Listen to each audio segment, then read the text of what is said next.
Okay, we are live on the Off the Cuff show with Masai Lincoln. I'm here with my younger brother Jay. Yo. Thank you for being here. Because obviously, it's hard getting guests. Obviously, because I'm working. Oh, sorry. Oh yeah. Because I'm working and like my schedule was just changing all the time. Yeah, I'm Big Brother. Yeah. Because actually, like I wasn't meant to even be like I was meant to be working today. Yeah. Now I'm working tomorrow instead. Is the show on today? What, Big Brother? Yeah. Yeah, the evictions are always on Friday. Oh, okay. But it's annoying. I wanted to work tonight anyway. Cause Yeah. Because the evictions are always big and people go out for a drink and stuff afterwards. That was what my plan was originally. But now I'm working tomorrow. So what my plan was originally was I was just going to do the show tomorrow. Yeah.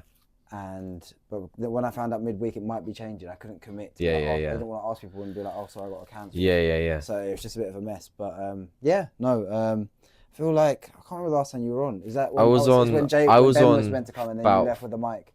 Yeah, so I was on about 4 weeks. I remember because I went out the next day. Yeah, it was like 3 weeks ago, yeah. Was it what UFC was before that? Was after that one? That would have been so after the 4th of October.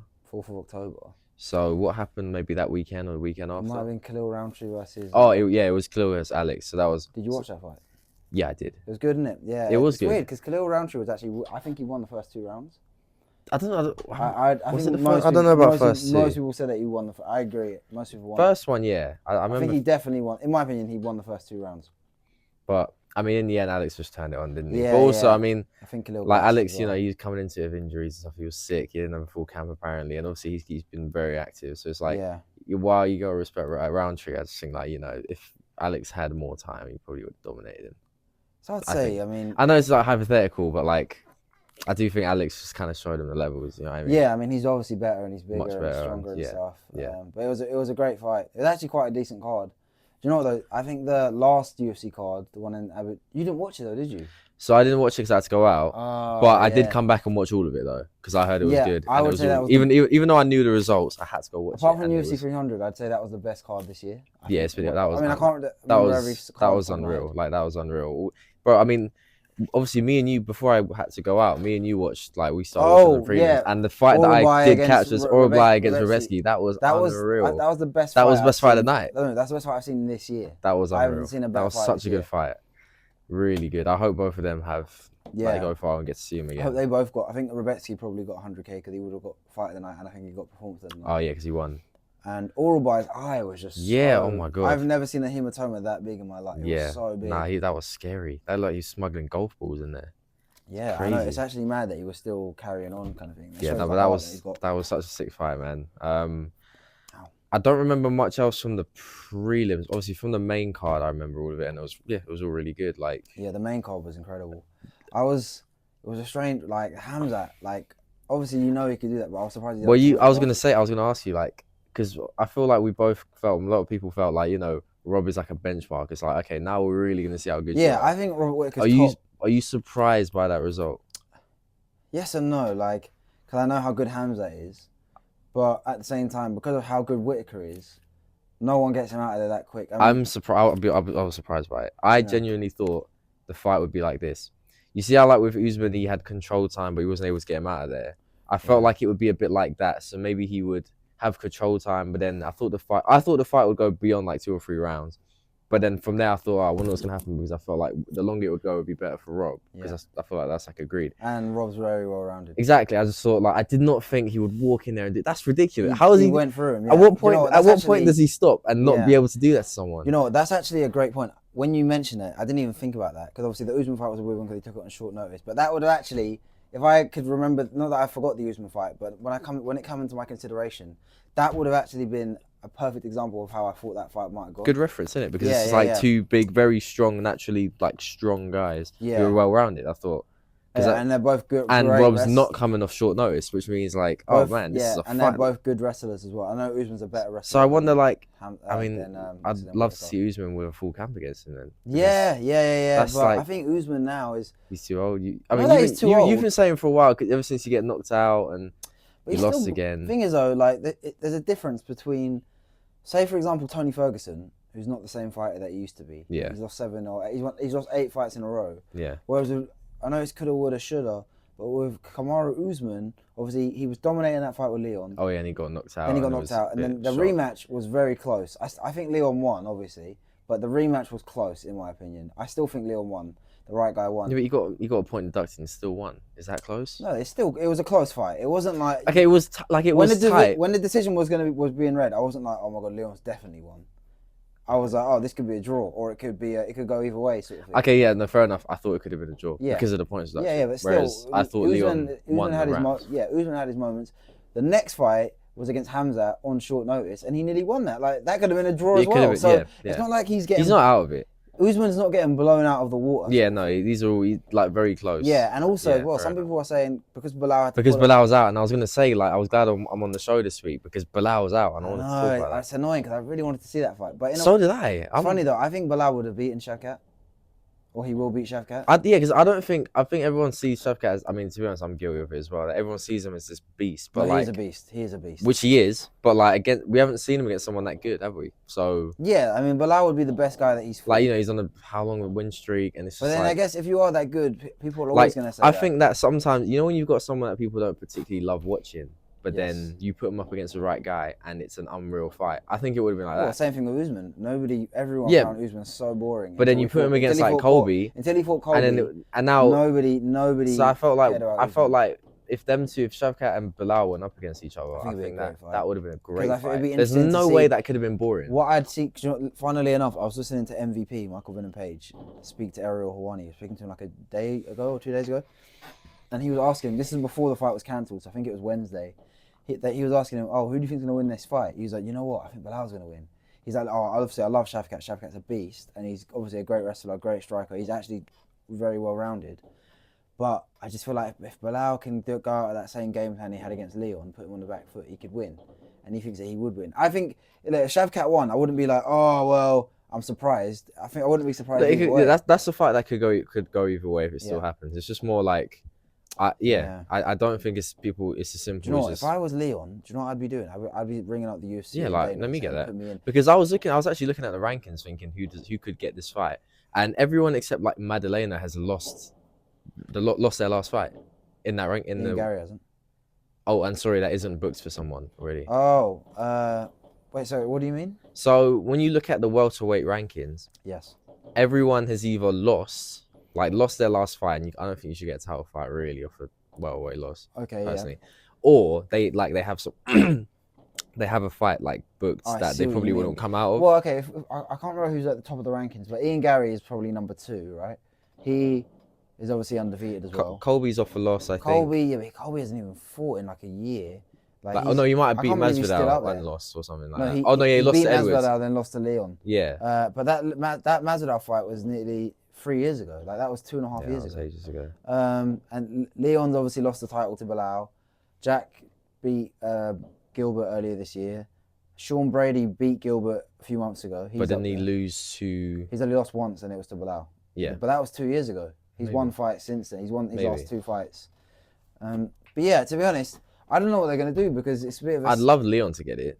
Do you think it'll be for a vacant belt? It might be for an interim belt, maybe. For an interim belt, yeah. Because not vacant. I think they might... What I would do if I was... Yeah, it's a strange one because that was obviously the headliner for that show. It was the last event of the year. Yeah. And if not, you've only got Pantoja against a guy that no one knows about because he's fighting this guy that they signed from ONE. Yeah. Who's obviously very good. He's a champion, but no one knows who that guy is. So I don't know. They must be thinking, oh, what are we going to do now? So I don't really know. I wouldn't be surprised if they make Ian Gary versus Shavkat or Leon versus Shavkat. Someone steps in, or Usman versus... I do think they will make it for interim belt. Not gonna lie. Yeah. I just think they not have to, but just... They don't have to, yeah, but... It would... I don't know. I don't know. It's a strange one. In a way, actually, maybe I would just leave it because I don't think more or less people are going to buy the pay-per-view because of, say Shavkat or Bilal, because no one, like, it's not a disrespect to Bilal Muhammad, but no one He's not the most interesting guy. Yeah, no one was buying this pay-per-view thinking, oh, Shavkat versus Bilal, because if you're an MMA fan, you was watching this fight anyway. Yeah. But if you're not, like, really, where the money is from the casual fans. Yeah. Is no one was saying, oh, the casual fans are not like, I'm going to watch Shavkat versus Bilal or Bilal versus anybody. So in a way, what if I would do if I was the UFC is leave it, maybe replace it with another fun fight on that card, like get a fun fight at short notice, and then I would say, let's just do this fight in a few months, and then put that as maybe the co-main to another fight, or Yeah. make it a headline of a whatever fight pay-per-view, and just do it like that. That's how I would do it anyway. Yeah, I mean, George realised as well. I mean, Jones Stipe is only 2 weeks away as well. Feels like we were waiting for ages for that one. 1 year. Well, because it was meant to happen this Obviously, time it last was. year, Yeah, it was. Yeah, but I think Jones is retiring though. I don't know. I think he is. It depends. This depends on if he loses. No, definitely not. But I think if he wins, which I if think he he wins, which he probably will, I'm not 100% sure he will retire. I think it's up in the air. I mean, look, I want him to fight as long as possible because I want to see him against Aspinall. I want to see him fight in Ngannou, but yeah, obviously in Ngannou, but you know, Dana, like that's never gonna happen. But it would be great if it could. What if it was up to? I mean, if I could live in dreamland, I'd have obviously Stipe Jones. I think I would want Jones to win. Aspinall gets to fight for the belt properly. Yeah, like, but then no interim. The thing is though, let's just say both of them do retire. Aspinall will be champion, but then it's like, who else is there for? That's what I mean. So this and Aspinall, no wonder Aspinall is like itching for it because like. Well, no, to be honest, I mean, look, Aspinall against Gane would be good. Aspinall just wants to be champion, I think. Yeah. No, but I think he wants legacy as well. He wants that on his record, but I don't think he's that bothered. Like he said a lot of times, like, listen, I just want to be champion. I don't really care. So and it must be really like. As a fighter, it must be like really annoying to be the interim champion all the time. Kind of thing. Yeah. So I wonder if Gane. To be honest, I'd love to see Aspinall against Gane. That's like such a good because there's two guys who are really like modern day heavyweights. You know, they move and stuff. So yeah, that would be great. But I don't know if that's. Yeah, and I think Gane would like that fight obviously as well against Aspinall. I think he'd fancy his chances against Gane. It'd be good. That'd be really grappling obviously isn't up. It's good enough maybe, but I think he would love to fight Aspinall. Yeah. I think. But I don't know. It'd be funny if Stipe won though. And do you know what'd be funny? If Stipe won then retired. You know them tweets where it's like Stipe is the chance to do the funniest thing ever. Yeah. And it's just like beat Jones. That would be hilarious. If he won and he said, I'm retired. I'm done. Yeah, that would be great. That'd be good. That would be great. But I don't know. I do kind of wish Stipe, I mean, look, he's an older guy and he's like a heavyweight goat and stuff. But like, I do wish he would just talk a bit more and sell it a bit more. Just to, you know. Well, no, Stipe has always been like this. So I know, but just in general, I just wish for a guy that good as well. I just kind of wish for the sake of this fight. He doesn't care. He's business. He just doesn't care. Like Stipe is just like whatever. He just wants to fight. So, and the thing is, Stipe hasn't fought since 2021. Yeah, March 2021. But to be honest, Jones has only fought once in that time anyway.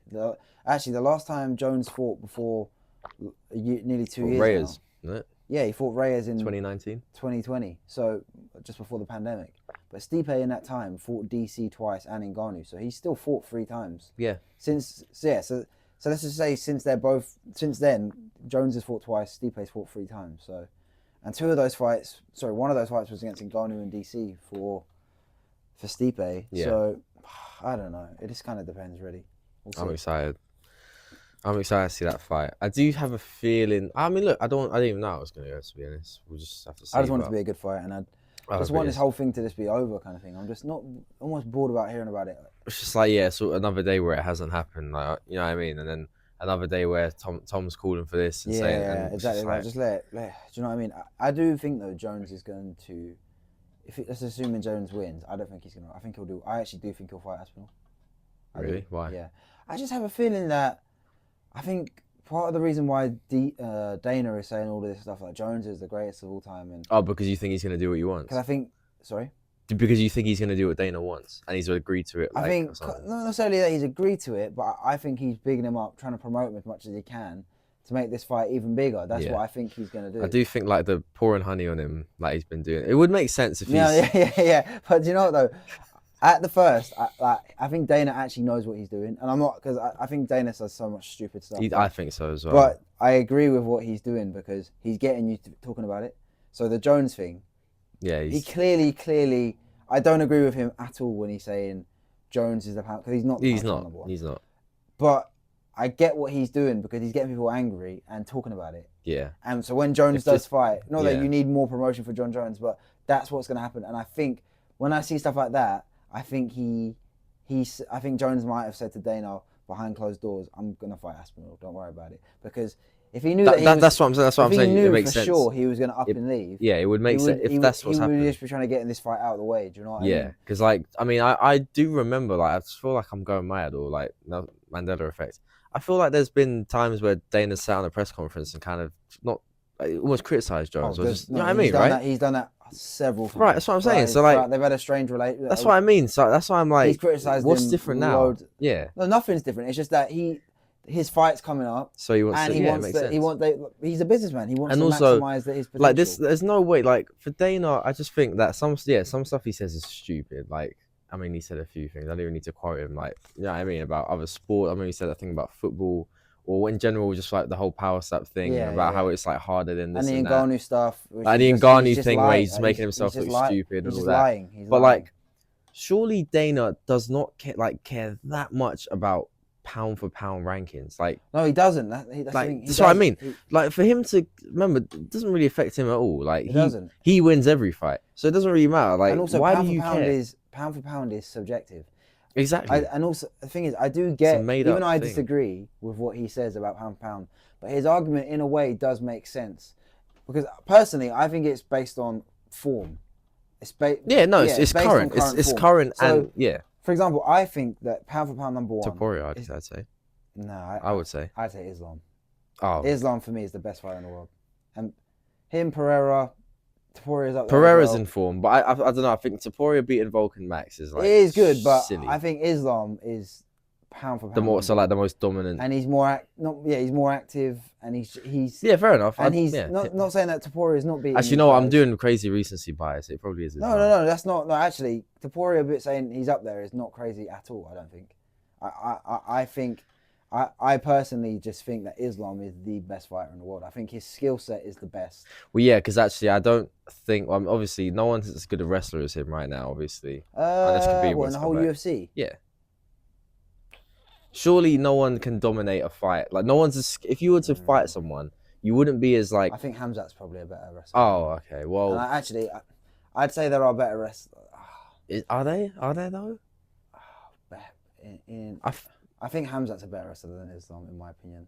Okay, but that's like the bar is like extremely the bar. High. They're two of the best. Okay, what I mean is, okay, fine.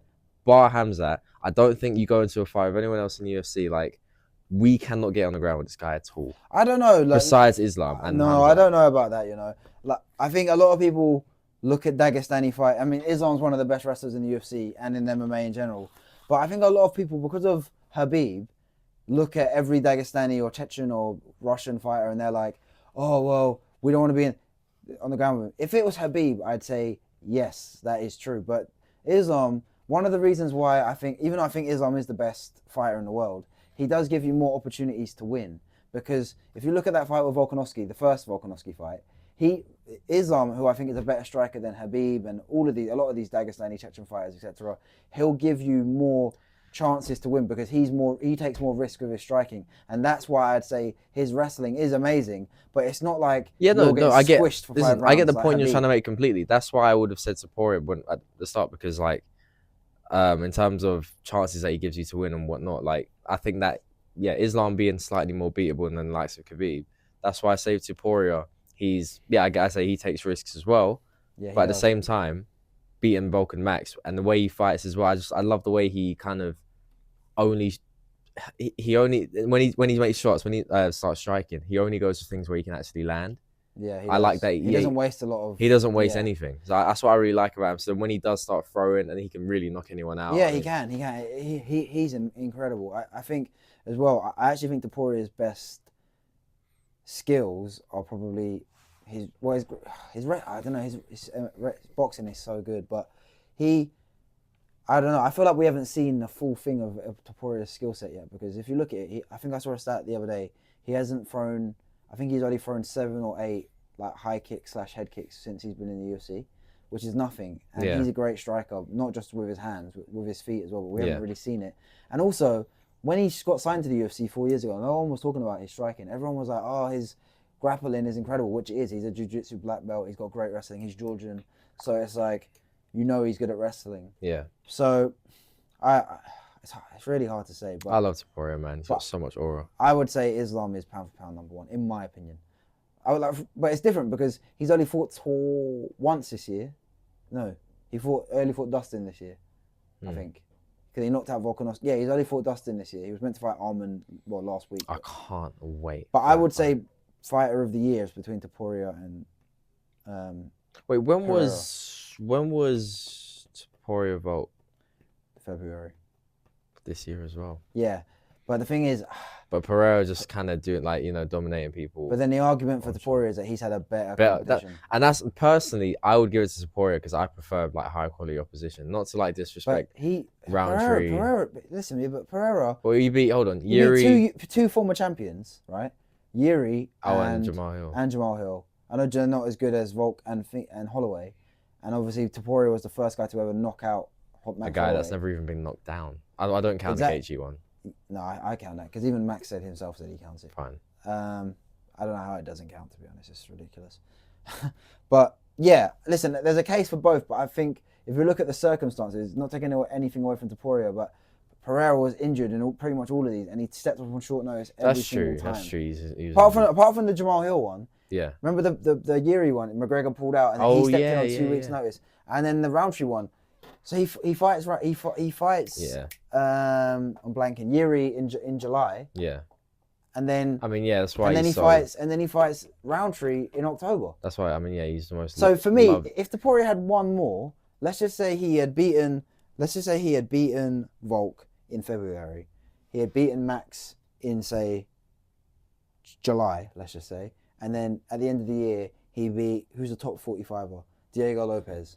Or even someone like, I don't know, Bryce Mitchell or Sterling or Evloev. Yeah. I would be like, yeah, fighter of the year, 100%. But for me, I just think because of the volume and the circumstances, I just give it to Pereira, in my opinion. Fair enough. I mean, yeah, to do what he did is a bit more insane. I feel like, yeah, beating Max and Volk is obviously an insane feat in terms of quality. Yeah. But I guess under circumstances, and also it's like a popularity thing as well. Kind of. It's like, Alex is the MVP. He's made the most entertaining. And he's the face of the company right now. Right now, yeah. I mean, he's got everything going on for him. He can't do any wrong.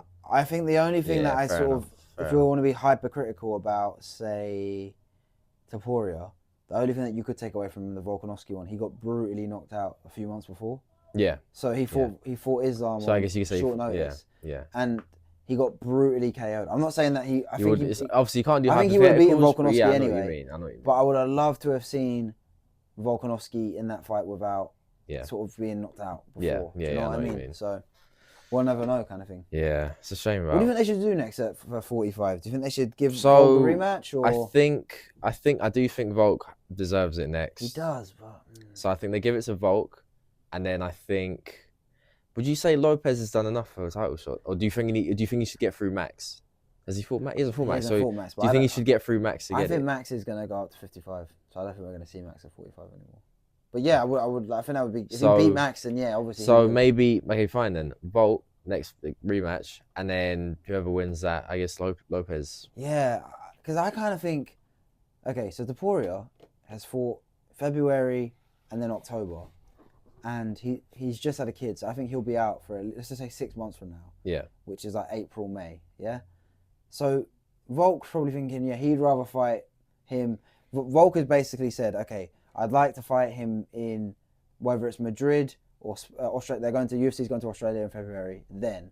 But if he's not ready, then I'll fair fight enough. him in Madrid. Yeah. He said, but I would fight Lopez in the meantime for an interim, then fight Topuria. Yeah. Which is fair. That's fair. Because he wants to be active in it. So. Yeah, and he said that the champion obviously deserves it. You call more of the shots. But I also think though, I think they should wait and see what happens with Sterling and Evloev next month. Because imagine if Sterling beats Evloev, for me, what would be a great fight is why don't we do Volkanovski Sterling whilst we wait instead of that's what I would do. So do Volkanovski Sterling, and then whoever wins that fights Topuria. That's what I would. I'm cool. I think that'd be great because if they did if Sterling fights, I think the Sterling fight is in November. That's in a couple of weeks. If Sterling beats Evloev or Evloev beats Sterling, and they said, okay, in 5 months' time, in April, May, you're going to be fighting Topuria, that'd be perfect. And then the winner does that. I think that'd be great. I guess like you're saying, in the meantime, Volk can do Lopez before then, If he really wants to, and then but the he could just winner of wait. that. He doesn't really need to fight. But does he? Volk is like, he's so desperate to be active though. I know. No, to be So- fair, Volk said he doesn't mind. He's enjoying the break because that was fair. in February. Oh yeah, true. It's But been I a guess while. he's probably thinking, I don't know. It depends what the UFC is gonna do, but I don't know. I'm not that bothered about seeing Topuria. I know Volkanovski deserves it, but I just kind of think after he just knocked out Max and he knocked out Volkanovski. Yeah, no, I don't need it. I'm not that bothered about. I don't need it today. It's just Because more like I think Volk deserves it. I think he will. He get does, it. but when you ask me what I think they're gonna do, that's what I think would happen. Yeah, maybe. I just don't know if I'm, as a fan, and I love one of my favourite fighters, but I don't know if I'm that bothered about it. I mean, obviously I'm going to watch it, but I'm just a bit like, I'd rather see something else. I'd like to see Topuria win. I don't know what they're going to do. And Topuria saying he wants to go up to 55 eventually, which would be good. Maybe, it'd be good if if he beats Volkanovski again or someone else big, or one or two more fights, and then he was like, I'm going to fight the champion at 55, whether it's Arman or Islam or whoever. But I don't know. Yeah. What do you think next for Max Holloway? I think he's going to go to 55. I mean, yeah, I wasn't really thinking about him going up, but I mean, if he goes up, then He fought Gaethje at the BMF and he looked great at 55. exactly. So yeah, go up. And also he's a bit older now, so like it might be in his best interest to just not have to cut as much. And Yeah, I agree. it's not like he's too small or anything. I mean, the guy's he's really tall and He's getting bigger as you get older. he's You put on obviously more you size, put on more size. I don't know who. Do you know what I think would be the best fight for him? Well, there's loads of fights. At Actually. lightweight. Okay, Yeah. who? I think there's like 3 or 4 fights. Okay, I'm gonna say. Actually, I was just gonna say the winner of this fight, but it could be the winner or the loser. The winner or the loser of Charles Oliveira versus Michael Chandler. Oh yeah. 'Cause he's already 100%. fought Oliveira at 45. But then that was so long ago, wasn't it? And Oliveira not quit, but he got hurt, and then the fight was stopped after like one minute. Michael Chandler versus Matt Holloway would be like one of the most exciting fights ever. Yeah, because Win or Chandler takes Risks, punishment. and Yeah, he just wants to excite the fans. yeah. Dustin Poirier, the trilogy, Obviously, yeah. Again, yeah, that would be great. Obviously. And Dustin Poirier wants to do 1 or 2 more fights, then he's going to retire. yeah. You could do him a Gaethje rematch. I'd watch him versus Dan Hooker. Because remember, people are forgetting that Max Holloway is, because he beat Gaethje, he's in the top 5 lightweight rankings. Oh yeah. So Dan Hooker would be another exciting Yeah, fight. I think with McGregor, Max, McGregor, they could do a rematch. That'd be great. Yeah. Like for a so BMF belt. with Max, you can really do anything. Like Yeah. yeah, so that excites me. He's got yeah. fun fights, basically. Yeah, you can do anything with Max right now if he goes. Even up. if they've done something. He's only 32 as well. Yeah, It's they not could, like he's even old. if they've done something like him versus, I don't even know. Imagine they brought back Nate Diaz for one more fight. Yeah, I'd I mean watch that. Nick Diaz is back, isn't he? Yeah, he's fighting Luque, which is insane. But I don't know. I don't know, but Luque's not been looking the same anymore. So maybe it'll be a good fight. I don't know. Potentially, yeah. I kind of wanted to see, if I was going to see Nick Diaz back, I want to see him fight Tony Ferguson. Yeah, I know. I think him and his brother don't ever like to fight the same opponent. Apparently, I read once. Oh, Which really? I don't really get, but I'd like to see him fight Tony Ferguson. Because it's actually a winnable fight for both of them. Yeah. I feel like Luque is, even though he's on a massive decline, he's not. I think he's too far ahead for him to fight Nick Diaz. You know what I mean? The guy's fought twice in like nearly 10 years. I just think, what is the point of that? I don't really understand what's Must going need on. the money. Probably, yeah, probably. But yeah, there's a lot of good fights to be made, I think. Yeah, but hopefully this year finishes strong. I'm trying to think, what else was on that John Jones card? There's obviously Jones Stipe, Evloev, Sterling. There's usually 2 title fights there's usually 2 title fights on the Madison Square Garden one. So 125 is booked. Is it? Oh, it's the women. It must be a women's fight. It is a women's fight, but I can't remember who. It's not Wei Lee. Is it Wei Lee? No, Wei Lee hasn't got a fight. It's not Pena. I think it's the Brazilian. Oh, what's her name? 125. No, I'm pretty sure it's Who's 120? No, because Valentina just fought. No, it's not 115. It's her. 115. The champion is Wei Lee though. So there's no. I'm not no, I think it's a women's fight, but maybe not a title fight. I'm not sure. Oh, but usually they have 2 title fights for. Let me think. So 125 is booked. 135, Merab Zodi just won the belt. 45 we just had last week. 55 Islam's out till the new year. 170 is December. 185 Drakus just fought Adesanya. 205. Who's that heavyweight? Oh, Pereira just fought heavyweight. Obviously that's the heavy. Oh yeah, so there must only be 1 title fight, I think. Possibly. Yeah, it's a strange one, but yeah, there's a lot of good. Oh, Bo Nickal's on that, by the way. Isn't he? Yeah, but he's like, I think he's literally, I don't know what the odds are in like UK odds, but he's 1,000 plus 1,000 or whatever that is. So 1 to 10. Wait, no, yeah, sorry, yeah, he's 1-10 bro. again, and he's fighting Paul Craig. What is? Oh yeah, Paul Craig. What is the point? I mean, I get he's all American and whatever, but I flipping think out, yeah, man, they're just promoting chucking him. like, They're promoting like him, even aren't I saw Trump mention him on like Joe Rogan's they? Yeah, podcast. Like, he loves Bo Nickel. Yeah. yeah, mate, flipping out. Give him something. I mean, Yeah, I'm you're not right. saying Paul Craig is a scrub, but give him something he might. Yeah, give him lose. somebody ranked now. I think we've seen enough of. Like, what's the point? Like, I think Bo Nickel's good, but we don't know how good he is because he's not. They're not giving. Yeah, him I don't know anyone. what. Like, yeah, what they're playing at. Just... I want to see him fight maybe. Even like Shara Bullet, for example. I'm not saying I wanted to see him fight Shara Bullet. we didn't even talk about his fight. I'm saying Shara Bullet is now in the rankings essentially because he's fought the top guys. Hamzat, for example, he fought a few guys that were not ranked, and then on his third or fourth fight, he was fighting Gilbert Burns, and then he was fighting Li Jing. He fought Li Jingliang, then he fought Gilbert, and then he fought Kevin Holland. I think they need to start doing that. This, in my opinion, this should be the last one, and then he's got to fight somebody like ranked, maybe like a Chris Curtis or someone in that top 15. In my opinion. Yeah, there was just no point. Yeah. Do you want to see? Actually, who do you think would win, Hamzat versus Dracus? Duplessis. I can't decide this one at all because Dracus is such a awkward. That's what I was literally going to use the exact word. And he's a physical freak as well. Like he's a ridiculous like athlete as well. So I think for them two to fight, I think it would go more as how my prediction of Rob and Hamzat is. If that makes sense. So I think that because Drake, like I say, Drake is he's a freak athletic. I mean, he's very awkward to fight.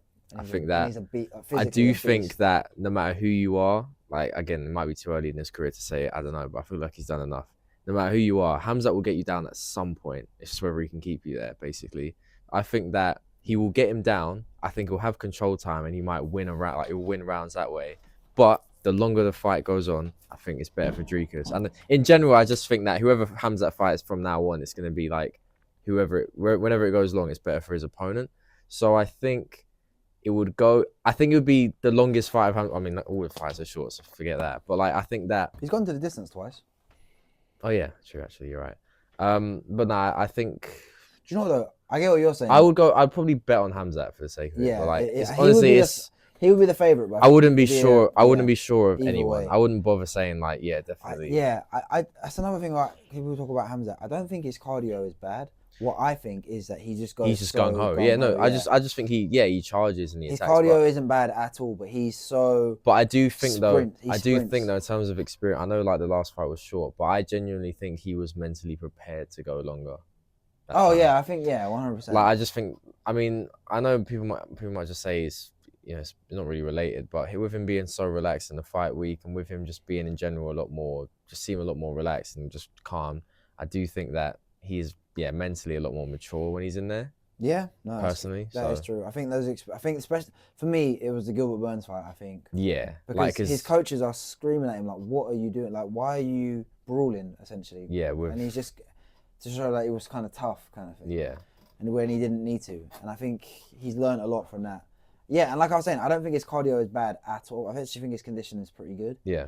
I just think like you said, he sprints from the start, and if you don't get the guy out of there straight away, you're going to be what you're going to do, yeah. Kind of like what happened when he fought Usman. But I do love how, like, I mean, that's the thing I like about love his style, though. With Dricus. I do like that every matchup just it's not because he's so well rounded. It's just anyone that you put him up against, anything can happen. Yeah, kind of thing. I agree. Like you see, like when Izzy was champion, you think like, okay, if Izzy was still champion, and then you had Hamzat against him, you think, well, if he gets him down, it's probably over, right?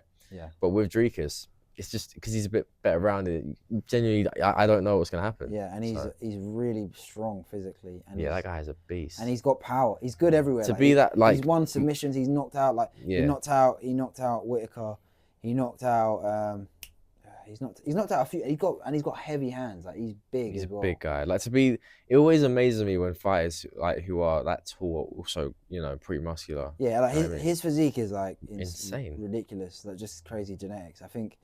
As well, Dricus is, Dricus is just so good. I just think a lot of people don't think he's just. I think I actually heard a fighter talking about him saying he's like the worst. I don't agree with this. He said he's the best worst. It was Darren Till. He was like saying he's the worst best fighter I've seen. You know, like I kind of get what you mean. Yeah. The way people talk about, say, Sterling at football. Where Yeah, they look at his yeah, technique yeah, and yeah. they think, oh, this guy is rubbish but effective. Or Yeah.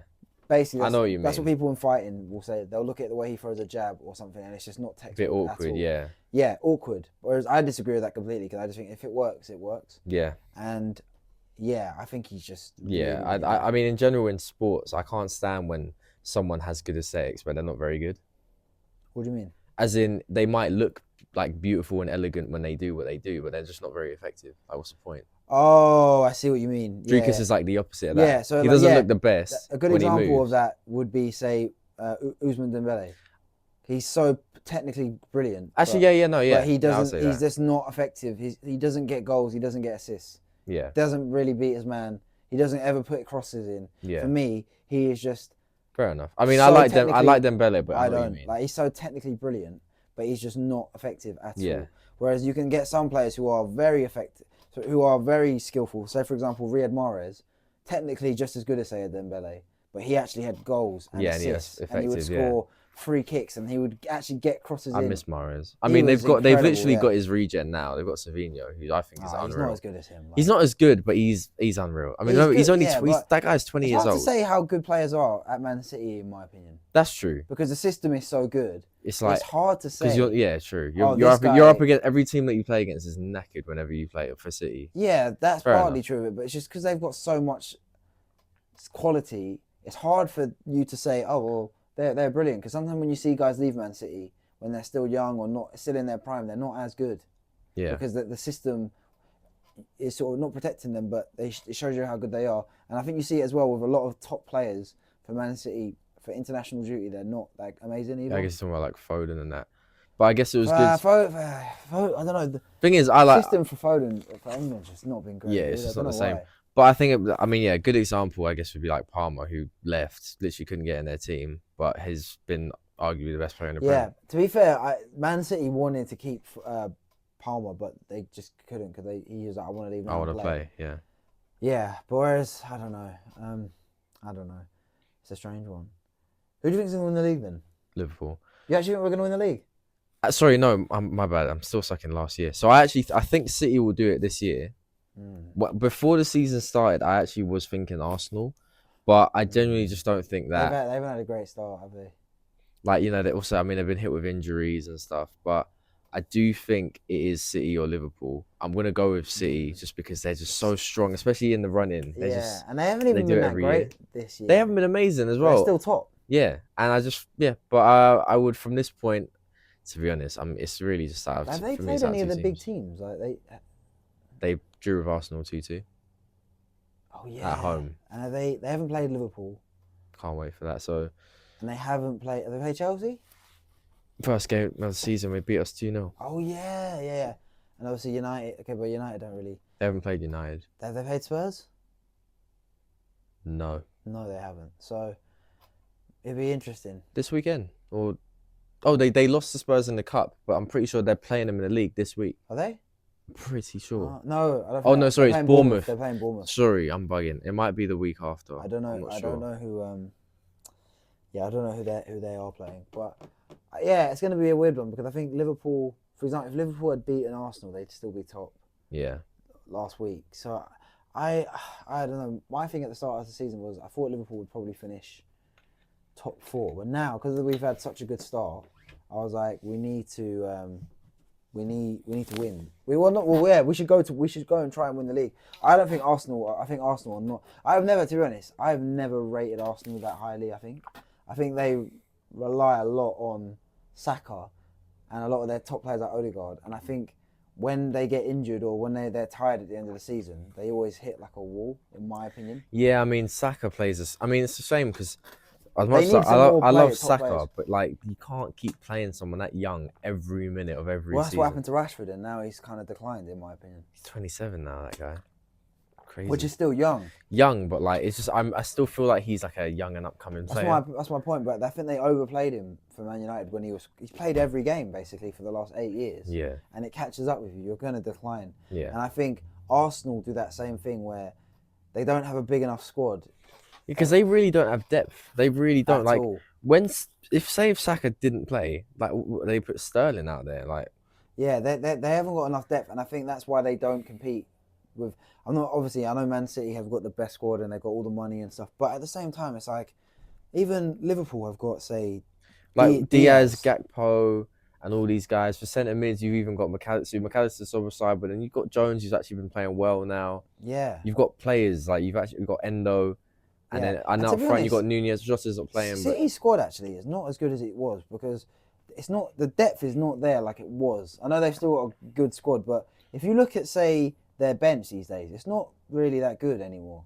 Because before, and I'm talking even say 5 years ago, when City would have had, I know De Bruyne has been out for ages, but their sort of front six would have been say Sterling, Sané, Aguero. You still would have had Mahrez. You would have had De Bruyne. You would have had Foden. You would have had who else was like an attacking midfield player? 5 years ago. In that sort of 1990, 2020, when they were still dominating, competing with Liverpool. I mean, Gundogan was there, but he's Gundogan, but he's there now. But what I'm saying is, you still had 2 or 3 sort of world-class players, top players. Oh yeah. Okay, fair enough. Whereas now you've got like Doku. Who's on their bench now? Like Doku. Okay, no. Doku actually starts. Now bench players are like Grealish, Mateus Nunes, like it's not Kovacic. It's not the same. Okay, yeah, no, you're right. It's not, but I don't think their squad is. So what I'm basically trying to say is the excuses for the likes of Arsenal and Liverpool shouldn't be as strong because they don't. Man City squad is not as good as it used to be. Yeah. I think in the next year, I think if I was a Man City, the board, or if Pep's still going to be there, they need to spend a lot of money to sort of improve their squad. Because I think as well, if you look at they're also competing with the elite European teams. Real Madrid obviously signed top players every year. Yeah. City should be doing the same sort of thing, in my opinion. Yeah. There's no reason why they can't. Anyway, they've got the pool. Like they win the stuff. They have the money, and they're in the Prem. They're a team that you want to play for. Like So I think Liverpool and City. But Madrid's situation is very interesting because they literally got battered on the weekend. Oh man, but you know what? I mean, growing up, me and you have always been like more Barca sort of side. I feel like in terms of out the two teams, but I love how Barcelona, like Madrid, can literally go buy anyone and put anyone in there, but Barcelona just grow their players. Yeah, but hold on, I do like that's that. not completely true. No, I know Rafinha was bought, but like you had like at least 5, I'm 6. not even talking about Rafinha. You had 5 players on the pitch that were from the. I get that, but the thing is, the only reason they're doing that is because they've waited in the last. Because they don't have any money. In the last 8 years, they have wasted. And the thing is, people talk about Barcelona. Oh, they homegrown their players. They've only been doing that because they've waited. Because they ain't got any money. Look, I get that. No, but they've been doing that forever. This isn't new. Like they've done this in the 90s. They had Adriano, they had Ronaldo, they had Figo, and they all wasted their money. And then they went to Real Madrid. They've always spent money. Yeah, always, I get that, but I do like that. Just watching guys. Maradona as well. Yeah, true. But look, the fact that they still like the players that did it for them. Like there's at least 5 of them that all came from the academy. I mean, Real Madrid have got players from their sort of homegrown, no? No, they don't. Well, not one in the sort of style. Hold on. If I'm thinking back to front. Well, even on the bench, they've got players like Vasquez. I mean, Carvajal came through. I don't know if he did. I think they signed him. No, they signed him. Carvajal's only 30 years old. Yeah, Carvajal joined when he was 10. Yeah, so I mean, that's still... And he's only 30, 31? He's 32, yeah. Yeah, that's still pretty young. Fair enough, but like, they don't... I mean, they are Galacticos. They buy people, like... I guess so. I mean, what do you make of Bellingham this year?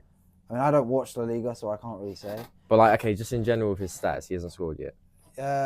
Has he been playing sort of forward? So yes, he was injured for a month, but at this point in the year, he had like 7 goals. Last year, no, a year ago he had 10 goals. But let's just say he's missed about 4 or 5 games, like, and he was scoring like 1 a game. Yeah. But you can't keep up that form forever. You can't. I know, but like obviously with Mbappe coming in, From the outside looking in, I think Mbappe's kind of ruined the short-term balance, in my opinion. But obviously in the long term, you never know. That's what I was going to ask you. Like, do you think that Madrid are going to be inevitable and eventually get into a groove, and then Mbappe's doing well and Bellingham's doing well and this is doing well? Yeah, I do. Maybe not this season. Maybe it will happen this season. But next season, I think this has always happened with Real Madrid. When they signed Cristiano Ronaldo for the all those years ago, 15 years ago. Obviously, he still was brilliant, but the balance was not quite there. They had, say, him, Raul was still there, you had Guti, and then they get rid of the older players, and then they're much better, kind of thing. Do you know what I think they need to... Someone needs to go, in my opinion. In terms of guys that need to go, I would kill... I mean, I know you never know, but like for For- like a for Rodrigo, Rodrigo to yeah. come to the Prem, I think Yeah, that he'll be guy great. is one of the most underrated players. I I know that think he- I think everyone he's- knows I think he's brilliant. Yeah. everyone knows how good he is, if that makes sense. But at the same time, I just think with Yeah. like Vinicius being there, Rodrigo is unreal. He's so good. He's that guy. underappreciated. He walks. I think he gets. There's not a team he doesn't get into. Yeah, I agree. Who does he not play for? No, You know what I think, mean? I think So he does. Yeah, I agree. I'd love him to just say, you know what, I'm getting overlooked, even though I shouldn't be. I'm going to the Prem. Yeah, I think love that. as well. It's just not. I'm not saying Mbappe is not a good signing long term, but it's kind of messed up the balance where they've got all of these top players and they all sort of play in the same position. That's what I mean. It's peak. You've got Vinicius, Mbappe, Rodrigo, essentially three left. I mean, you get away with wingers. Rodrigo being on the right because he does it, but like Yeah. Mbappe and Vinicius, and then I mean, I've watched a tiny bit of La Liga, and it's just I see Mbappe in the middle. Yeah, and Mbappe is not a striker either. He's better from the left. He's isn't better he? on the left, but then yeah. And no, I we'll see. personally think Mbappe is great with a big target man. Yeah, like Giroud, With man. Giroud, I Him and think- Giroud. Him and Giroud, yeah, and even at PSG, his best form would have been. Yeah, like Cavani there. Yeah, Did he play with Cavani? 2021, 20? No, Cavani was at United, wasn't he? Who was like the main centre forward that played with? Icardi. They had Icardi. Yeah, like was that a kind of guy that's striker. like a proper 9. Yeah, Icardi, Mauro Icardi. I think Mbappe is best with when they have a striker that's say like I think he would have been great with Benzema if Benzema was still there. Sort of. Yeah, you know what? They were good in the Euros, actually. Yeah, I think Mbappe is best when he has a target man, in my opinion. Someone that he can also assist as well. I think. Yeah. I don't know. I just think there's too many of the same player as well, and it kind of just messes up the balance. And I think as well, like they're still playing Modric. I mean, I know he doesn't start every game, but a lot of these guys are old as well. Yeah. I just think.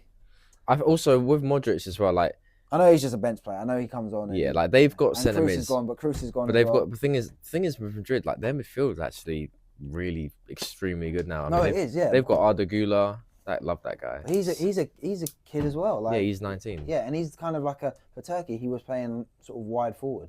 Yeah, no, but Another, he's, that's what I'm saying. There's so many attacking midfield players. yeah, And I just think there's not a lot of balance in my opinion. Obviously, I completely forgot that Kroos retired. Didn't he? yeah. And I think he was brilliant for them. And that's the kind of player that I know it's you got to have a player like Kroos, but that's the kind of player that they need to have. To sort of He's the guy in any winning squad that Like, you who need. is even there starting at like sort of 3 or 4 midfield players? So Bellingham, obviously. Chouameni, Camavinga. No, Camavinga Yeah. doesn't. No, Camavinga doesn't start right now. It's Chouameni, Yeah. Bellingham, and It's not Modric, is it? now Modric. I feel like he does start though. Oh, is he? I don't. I think in the last, because I watched the last Champions League game that they played Against Dortmund. Yeah, I feel like he started. Okay, then maybe but that's Chouameni, Bellingham. Yeah. Yeah, so I think they were best when they had Kroos, and so I think in the summer they need to look for someone, a central midfield player who's just gonna sort of sit there and just do. Rodri. They're hard to come by. They would love a Rodri. You know, Rodri would actually be perfect for Real Madrid. Yeah. Perfect for Real Madrid. Because I'm trying to think, who else is in midfield for Spain, their national team? Fabian Ruiz, who's like nowhere near as good. He's good for Spain, but like he plays for PSG, and I used to watch him every week. Do they not have a guy that plays for Leverkusen, Spain? Dani Olmo, he's an attacking mid, Oh, okay. and he went to Barcelona. Right, yeah. So there's not. Oh, and sorry, he played for Leipzig. I'm bugging. I don't know who Okay. plays for Leverkusen. So there's a lot of. I think that's what you mean. But though. there's less players who are sort of proper central midfield players now as well. A lot of attacking midfielders. You've got a lot of attacking. There's not a lot of a level. There's not a lot of elite level, just central midfield players who were just sort of. When you look at say Barcelona and Real Madrid, who were just sort of there, like Xabi Alonso, Xavi, and Busquets, for example. Yeah. There's not a lot of those. They're hard to come by. And even the other top teams, if you look in the Premier League, obviously Rodri is number 1, but then Rice is another good one. Liverpool's midfield, we don't really have we've got McAllister, but he's not really He's the not same. like a defensive guy. He's Your a centre only mid, Liverpool's only sort of holding mid is like Endo, and he's not really and a he's- starter as well. and he doesn't start. That's what I'm saying. I think I was saying to you before, football goes in these cycles. Where certain players kind of Certain positions or players. Supply and demand goes a bit funny. Yeah, and where everyone is trying to do the same thing, and they say, "Oh, this system's the best," or "That system's the best." Yeah. Whereas before, 10 years ago, there were so many midfield players, central midfield players. Yeah. It seemed like, at the highest level. And you have more natural wingers back then as well, and now you've got it's just Whereas different. whereas now I feel like we're in an era of attacking midfielders, wingers kind of thing. And like wingers that like to cut inside. Whereas before you Yeah, didn't. natural wingers and that played on like the side of their foot kind of No, thing. but I think that is a thing where I find that so frustrating. I wish there was more players that a winger where there was on that side and they didn't have to cut in. I loved wingers, say like Walcott and Bale, who would just They play on their side, yeah, and they get up the line. Because sometimes I'm watching Liverpool and say if Salah's having a bad game, or when Mane wasn't having a great game, I would have loved it if we could just say ask them to switch, so they don't have to think about cutting aside. Their first instance will just be I'm gonna shoot. Do you know what I mean? Yeah. And I just think. I don't think what other players were like that. Were just like natural wingers. Natural wingers. Well, I know they still cut inside, but natural wingers because they could play either side. Was like Robin and Ribery were two very. Yeah. I know they were always on the other side, but they were just out and out wingers kind of thing. Alexis Sanchez used to play on the right a bit. Hazard. I know they had cut inside a lot, but they could play. They were just natural wingers that you just knew, given the ball and they're going to run and they're going to dribble kind of thing. Yeah, I did. Whereas now I think a lot of guys are sort of. Do you know what it is as well? Half forward. It's half also winger. the pace at which football's played now. Like you've got basically most teams play possessions, and then when it gets out to the wing, it's not like go run at him now. It's like get it. Can you beat him? Or The thing is though, I look at Mbappe. I think he was at his best when he was just running at people. Yeah, I feel like I don't know what it is. Like, I mean, maybe I don't know how he sees himself. I don't know, but I do feel like when he gets it now, he does tend to stand still and. Like when really, I miss when it's more direct. He had this frightening thing where like, oh my god, if I don't foul this guy, he's gonna. His pace, his pace. That's his best thing. That's his best attribute. He's rapid. He's the fastest like footballer. Yeah, and he's obviously got technical. And obviously he's technical and so he's finishing. So I don't know, man. With Mbappe, I think he will be a great signing. I think overall he's gonna get there. Do you still not think they're gonna win the league then? Do you still think Barca? Yeah, I think Barca will do it. Oh. I think Barca are in a position where they're ready and they're in a. But I watched their game against Bayern. Obviously, the company isn't that good a manager, but like, they just look so good, Barca. Like they just know what they. And even like guys like Rafinha, I'm not gonna lie. When he 2 years ago, when he left Leeds, I was like, this guy ain't that good. Like he ain't all that. Yeah. And. Yeah, no, he is the guy. He actually is the guy. Yeah, it's strange because Barcelona just before. And they've got Lewandowski as well, who just does it like does what he does, kind of thing. Yeah, I think that. Yamal, my boy. Yamal, obviously, he's been my boy. Yeah, brilliant. But I think as well with Barcelona, I mean, I don't follow La Liga like I used to, but not last season, but this season, they won the league, didn't they? Xavi won it. They won it in 2023. Yeah. Yeah. Right. So. It's 2 seasons ago now. They won the league. They won it, yeah. And essentially, they had the same squad. And their team's better now. Actually. Yeah, and they haven't spent a lot of money because they don't have any money. Yeah. So, but their team is genuinely better now. Yeah, it's a strange one because I don't know. I think we'll know a lot more when we get into the knockout stage of the Champions League. I can't wait. With this new format, it's kind of hard to say. It's all over the place. Because look at Bayern, they obviously lost. They've lost 2 games. They lost to Barca. They lost to Villa. But then the other game, they won 9-2. They won like 9-2. And Real Madrid have lost to Lille, and then they were losing to Dortmund, and then they come back. It is a little bit It's hard to say how good a team They drew to Stuttgart, I swear. Oh, no, they won. I'm bugging. That's what I'm saying. So it's hard to say how good somebody is because everyone's beating everyone. Like you can't look at imagine if it's your first year watching the Champions, like the football. No, it's Villa your first year watching football, and then you look at the Champions League and say, "Wow, Villa must be the best team in the world." Exactly. So I think we won't actually know. I remember them getting dogged like in the Europa League. Like they were getting, you know what I mean? Yeah, I think it was against. I can't remember who they were playing, but yeah, they got battered pretty bad. I think it was like Olympiacos or something. Yeah. And I think.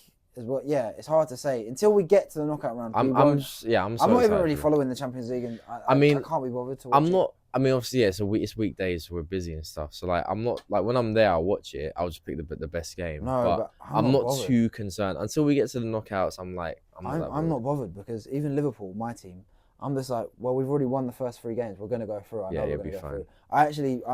Liverpool have Leverkusen next, by the way. I'm just not that bothered. Until we actually are in the knockouts, I don't really care, to be honest. It's too many games as well. Like Too many games, too many.